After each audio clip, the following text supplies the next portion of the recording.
नमस्ते बच्चों। आज हम पढ़ेंगे हिंदी में पाठ 3। पाठ का नाम है बुद्धि का बल। आइए शुरू करें। प्रकृति ने प्राणियों को छोटा और शारीरिक रूप से कमजोर तो कुछ को विशाल और बलवान बनाया है, परंतु बुद्धिमानी वह गुण है जिसके द्वारा एक कमजोर बलवान को मात दे सकता है।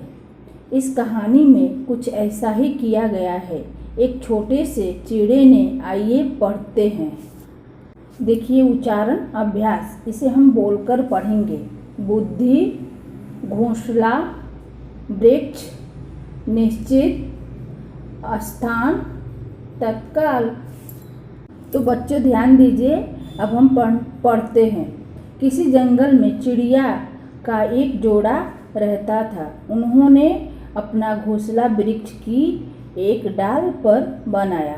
उस घोंसले में चिड़िया ने अंडे दिए।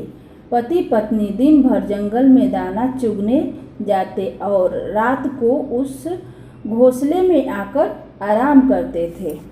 तो बच्चों, इस पैराग्राफ में यह कह रहा है, किसी जंगल में एक पेड़ पर चिड़े और चिड़िया का जोड़ा रहता था। वो दोनों पति पत्नी थे। वो दिन भर जंगल में दाना चुगने जाते थे और शाम को आकर घोंसले में आराम करते थे। ध्यान दीजिए, पेड़ की नीचे बिल में एक सांप रहता था। वह मौका पाकर ऊपर चढ़ता और चिड़िया के सब अंडे खा जाता था। ऐसा दूसरी बार हुआ था। बेचारे पति पत्नी बहुत दुखी हुए। चिड़िया ने चिड़े से रोते हुए कहा, हाय, मेरे अंडे को हर बार यह दुष्ट खा जाता है।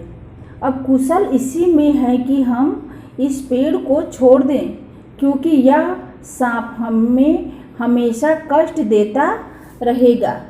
तो बच्चों देखिए, जिस पेड़ पर चिड़िया का जोड़ा रहता था, उसी पेड़ के नीचे एक बिल में एक सांप रहता था। वह मौका पाता था, जैसे ही उसको मौका मिलता था वो पेड़ पर चढ़ जाता और चिड़िया ने जो अंडे दिए थे उसको खा जाता था।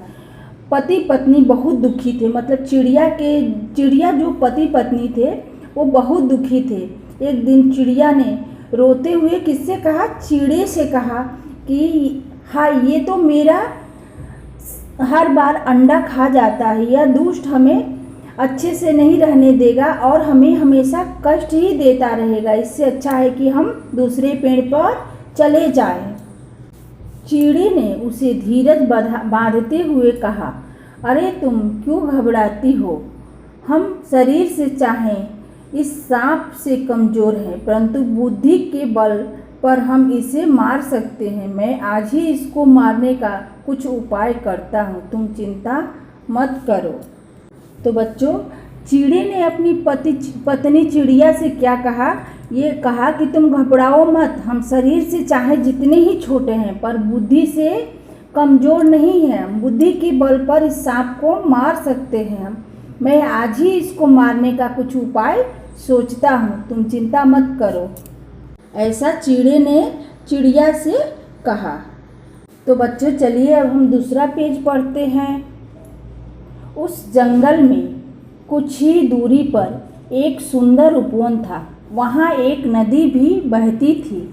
उस देश की रानी प्रतिदिन अपनी सहेलियों के साथ वहाँ नहाने के लिए आती थी। वह रथ से उतरकर अपने बहुमूल्य गहने उतारती और उन्हें एक सुरक्षित स्थान पर रखकर सखियों के संग नहाने के लिए चली जाती थी। तो बच्चों, उस जंगल की से थोड़ी ही दूरी पर एक बहुत सुंदर बगीचा था। वहाँ एक नदी बहती थी।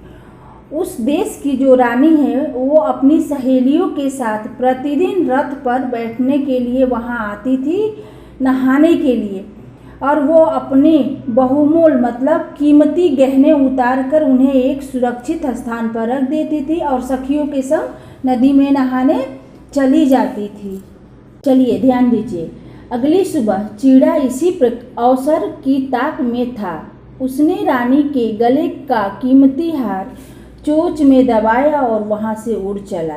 रानी के सेवकों ने हार ले जाते हुए चिड़े को देखा तो लाठियाँ लेकर उसके पीछे दौड़े। चिड़े ने वह हार सांप के बिल में गिरा दिया और दूर बैठकर तमाशा देखने लगा। रानी के सेवक उस वृक्ष के पास आए तो बच्चों चिड़ा अगली सुबह उसी अवसर को मतलब मौका को देख रहा था और जैसे ही रानी ने अपने गले का हार वहाँ निकाल कर रखा, वो कीमती हार अपनी चोंच में दबाया और उड़ चला। रानी के सेवक जो उनके सैनिक थे उस चिड़े के पीछे लाठियाँ लेकर दौड़ने लगे। चिड़े ने वो हार सांप के बिल में गिरा दिया और अपने खुद को जाकर कहीं दूर बैठ गया और वहाँ से सब तमाशा देखने लगा। सेवक उस वृक्ष के पास तक पहुँच गए थे। आगे की लाइन देखेंगे। उन्होंने सांप के बिल में हार पड़ा हुआ देखा। उन्हें बिल में वह सांप भी नजर आ रहा था। तत्काल उन्होंने अपनी अपनी लाठियों से सांप को मार डाला और हार लेकर वापस लौट गए। बच्चों जब सेवक उस वृक्ष के पास आए तो उन्होंने देखा कि उस सांप के बिल में रानी का हार पड़ा हुआ था। उन्हें वहाँ एक सांप भी नजर आया। उन्होंने तत्काल मतलब तुरंत अपनी लाठियों से सांप को मार दिया और रानी का हार वापस लेकर चले गए। चलिए अब नीचे की लाइन देखिए। अब चिड़िया बहुत प्रसन्न थे। उन्होंने बुद्धि के बल पर अपने शक्तिशाली दुश्मन सांप से सदा के लिए छुटकारा पा लिया। बच्चों जो चिड़िया का जोड़ा था वो बहुत खुश हुए क्योंकि उन्होंने अपनी बुद्धि के बल पर उस शक्तिशाली दुश्मन सांप से सदा के लिए छुटकारा पा लिया था। तो बच्चों इस कहानी में ये बताया गया है कि अगर आपका बल काम नहीं आता है वहाँ पे आप बुद्धि से किसी भी दुश्मन को हरा सकते हैं।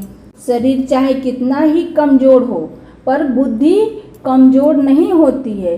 तो बच्चों आशा करती हूँ कि यह पाठ आपको समझ में आ गई होगी। आप जब भी यह वीडियो देखें अपनी हिंदी की किताब और उस पाठ को खोलकर ही बैठें और पढ़कर अपने शब्दों में इस कहानी को लिखें। धन्यवाद।